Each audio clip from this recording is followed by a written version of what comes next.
Welcome friends, हमारे YouTube channel में एक बार फिर से आपका स्वागत है।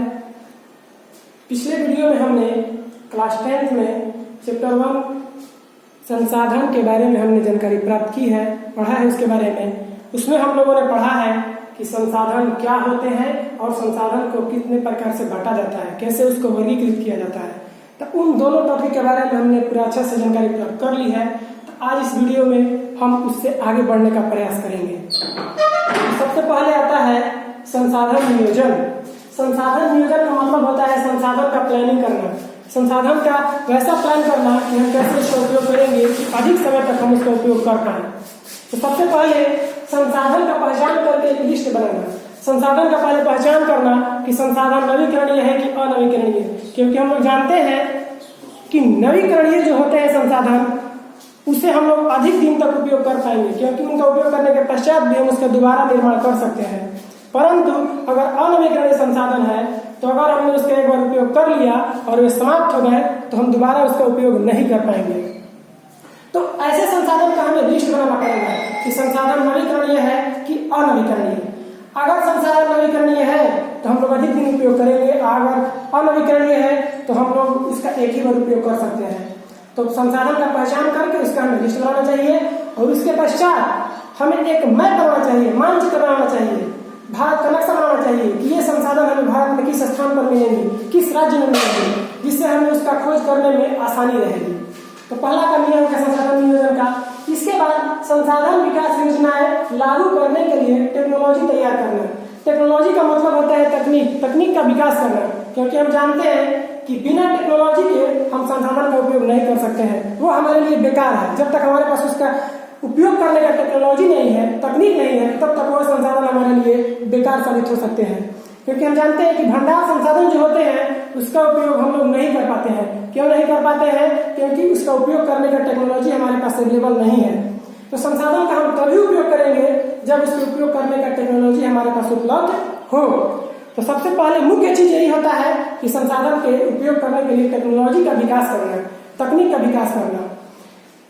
पहले जब हमारा देश गुलाम था तो कोई भी देश वैसे देश पर ही आक्रमण करता था जो संसाधन संपन्न हो। क्योंकि जैसे इंग्लैंड हो गया तो इंग्लैंड के पास टेक्नोलॉजी का अंबार है, उसके पास बहुत सारा टेक्नोलॉजी है, इसलिए वो हमारे देश पर आक्रमण किया कि यहाँ पर टेक्नोलॉजी की कमी है। और यहाँ पर आक्रमण करने के बाद हमारे देश का संसाधन का वो अपने टेक्नोलॉजी के अनुसार उसका उपयोग किया, क्योंकि हमारे पास वो ऐसी टेक्नोलॉजी नहीं थी, लेकिन इंग्लैंड के पास उसकी टेक्नोलॉजी थी, इसलिए उसने उसका उपयोग किया। तो जब तक टेक्नोलॉजी का विकास नहीं होगा तब तक संसाधन का हम लोग उपयोग नहीं कर सकते हैं। इसके बाद संसाधन विकास योजना और राष्ट्रीय योजना में तालमेल बैठाना। संसाधन विकास योजना, अगर हम संसाधन का अधिक मात्रा में उपयोग कर लेंगे तो हमारा देश का तो विकास हो सकता है, लेकिन संसाधन में कमी आ सकती है।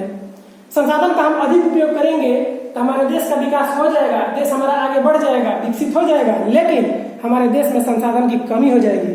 तो हमें वैसे ही संसाधन का उपयोग करना चाहिए कि संसाधन की कमी भी ना हो और हमारा देश का विकास भी सुचारू रूप से चलता रहे। तो उस ढंग से हमें दोनों में तालमेल बैठा करके और संसाधन का उपयोग करना चाहिए। तो ये था दोस्तों संसाधन का नियोजन, संसाधन का प्लानिंग, कैसे हम लोग संसाधन का उपयोग करें। अब अगला टॉपिक है संसाधन का संरक्षण।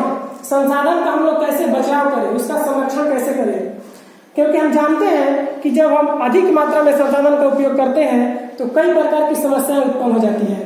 जैसा कि पिछले वीडियो में हमने बताया था कि संसाधन का अधिक उपयोग करने से हमारा समाज जो है वो दो तबके में बढ़ गया है, अमीर और गरीब। जिसके पास संसाधन अधिक मात्रा में उपलब्ध है वे अमीर श्रेणी के अंतर्गत आ जाते हैं और जिसके पास संसाधन की कमी है वो गरीब श्रेणी के अंतर्गत आ जाते हैं। तो संसाधन की वजह से ही हमारा देश जो है अमीर और गरीब की श्रेणी में बढ़ चुका है। इसके अलावा अगर हम संसाधन का अधिक उपयोग करते हैं तो कुछ पर्यावरण संबंधी समस्या भी उत्पन्न हो जाती है, जैसे ग्लोबल वार्मिंग हो गया, CO2 की मात्रा अधिक हो जाने से विश्व तापन हो जाता है, ग्लोबल वार्मिंग हो रहा है। इसके अलावा CFC का अधिक उपयोग हो रहा है, क्लोरोफ्लोरोकार्बन का, जिससे ओजोन का क्षरण हो रहा है। तो बहुत सारी समस्याएं हो रही है, वायुमंडल में प्रदूषण फैलने लगता है। तो ये सब कब कम होगा? जब हम संसाधन का उतना ही मात्रा में उपयोग करेंगे जितना हमें उसकी जरूरत हो। तो संसाधन का हमें बचाव करके चलना है ताकि आने वाली भविष्य में हमारी पीढ़ियां उसका उपयोग कर पाए। इसको देखते हुए 5 जून 1972 को सर्वप्रथम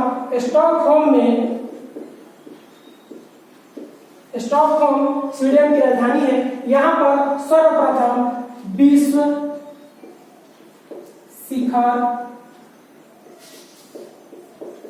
सम्मेलन हुआ। पर्यावरण को संरक्षण रखने के लिए सर्वप्रथम 5 जून 1972 ईस्वी को स्वीडन के राजधानी स्टॉकहोम में प्रथम विश्व शिखर सम्मेलन हुआ, जिसमें पर्यावरण को कैसे बचा कर रखना है इस पर विचार हुआ। बहुत सारे देशों ने इसमें भाग लिया। तभी से प्रतिवर्ष 5 जून को विश्व पर्यावरण दिवस हम लोग मनाते चले आ रहे हैं, क्योंकि अगर हम पर्यावरण का बचाव करेंगे तभी जाकर के हमारा देश सुरक्षित स्वस्थ रह सकता है। तो ये था संसाधन का संरक्षण। इसके बाद अगला टॉपिक आता है भू संसाधन, भूमि संसाधन। हम भूमि पर आते हैं और आर्थिक रूप से इसका उपयोग करते हैं, अतः भूमि एक महत्वपूर्ण संसाधन है। हम लोग भूमि पर ही हर कार्य को करते हैं, भूमि पर ही हम लोग रहते हैं। पेड़ पौधे कहाँ पाए जाते हैं? तो भूमि पर। वन्य जीवन, जंगली जानवर, पेड़ पौधे सब चीज भूमि पर ही पाए जाते हैं।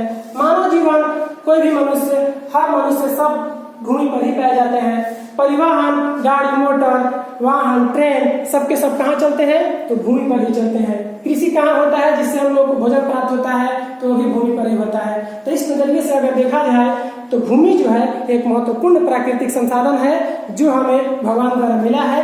अगर हम इसका उपयोग सही ढंग से करें तो हमारा देश का विकास अधिक होगा। तो भूमि के कुछ प्रकार हैं जिसके बारे में हम लोग जानेंगे। जैसे सबसे पहले आता है वन। वन जो होता है, वन किसे कहते हैं? तो वैसी भूमि जहाँ पर बहुत सारे पेड़ पौधे मौजूद हो, बहुत सारे जंतु मौजूद हो, जंगली जानवर मौजूद हो, वैसे स्थान को हम लोग वन जानते हैं।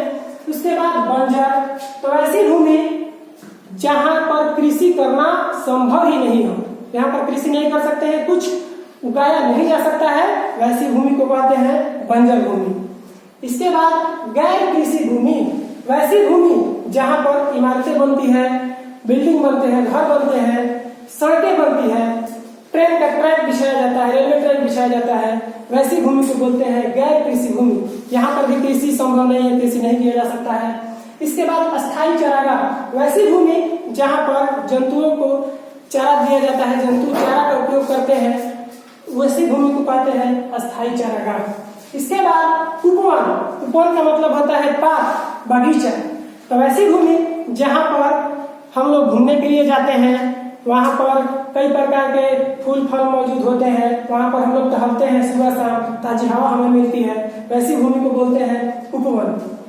तो इसके बाद वर्तमान प्रतिभूमि, वैसी भूमि जहाँ पर कृषि किया जाता है, और जब हम लगातार कृषि कहीं पर करते हैं तो वहाँ की भूमि जो होती है, वहाँ की मिट्टी अम्लीयता उसकी बढ़ जाती है, अम्लीय हो जाती है। और जब किसी खेत की मिट्टी अम्लीय हो जाती है तो वहाँ पर कृषि संभव नहीं हो पाता है, उपज सही ढंग से नहीं हो पाती है, मिट्टी में पोषक तत्वों की कमी आ जाती है। तब जाकर के उस भूमि को कुछ समय के लिए परती छोड़ दिया जाता है, लगभग 1 या 2 सीजन के लिए। तो वैसी भूमि जहाँ पर 1 साल के लिए जिस भूमि को परती छोड़ दिया जाए ताकि उसमें दोबारा पोषक तत्वों की प्राप्ति हो जाए, वैसी भूमि को कहते हैं वर्तमान प्रतिभूमि, जिसे 1 वर्ष के लिए परती छोड़ दिया गया हो। इसके बाद पुरातन प्रतिभूमि, वैसी भूमि जिसे 1 से 5 साल तक छोड़ दिया जाए ताकि उसमें पोषक तत्व की प्राप्ति हो जाए। ऐसी भूमि में पोषक तत्व जल्दी से पुनः पूर्ति नहीं हो पाती है, उसमें पोषक तत्वों की पुनः पूर्ति आसानी से नहीं हो पाती है, उनमें समय लगता है। तो ऐसी भूमि को बोलते हैं पुरातन प्रतिभूमि। ऐसी भूमि को लगभग 2 साल या 3 साल या 4 साल, ज्यादा से ज्यादा 5 साल तक हम उसको परती हमें छोड़ना पड़ता है।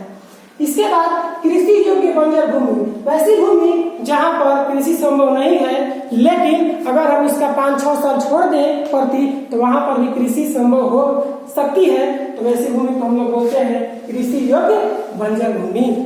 तो ये था भूमि के कुछ प्रकार। अब इसके बारे में डिटेल से हम अगले क्लास में पढ़ेंगे।